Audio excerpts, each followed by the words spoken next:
ทางเรากาชาดจังหวัดสุรินทร์ได้รวมกับทางมหาวิทยาลัยราชภัฏสุรินทร์ครับเพิ่นเปิดหน่วยรับบริการบริจาคโลหิตเพิ่มเติมเข้าไปอีกหนึ่งหน่วยซึ่งก็รับบริการทุกวันพุธนั่นเองนะครับล่าสุดครับที่มหาวิทยาลัยราชภัฏสุรินทร์เองก็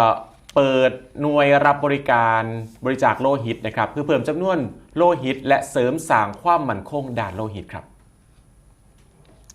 ที่หน่วยรับบริจาคหน่วยอนามัยและสุขาภิบาลมหาวิทยาลัยราชภัฏสุรินทร์ครับนายจำเริญแหวนเพชรผู้ว่าราชการจังหวัดสุรินทร์เป็นประธานเปิดหน่วยรับบริจาคโลหิตซึ่งก็มีรองศาสตราจารย์ดร.ฉลองสุขทอง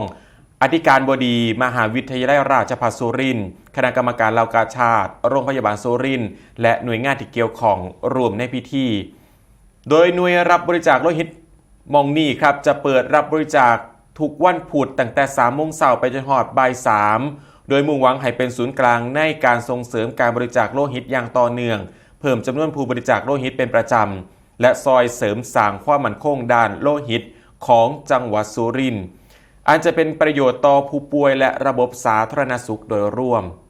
การจัดตั้งหน่วยรับบริจาคโลหิตเทื่อนี้ครับนับเป็นอีกก้าวสำคัญของความร่วมมือระหว่างหน่วยงานภาครัฐภาคการศึกษาและภาคสาธารณสุขในการสร้างสังคมแห่งการให้และปลูกฝังจิตสำนึกด้านการเสียสละเพื่อส่วนรวมแก่เยาวชนและประชาชน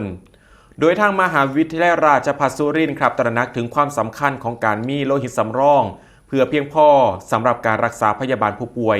และการส่งเสริมให้บุคลากรนักศึกษามหาวิทยาลัยตลอดจนประชาชนทั่วไปได้มีส่วนร่วมในการเฮ็ดความดีเพื่อสังคมนั่นเองนะครับ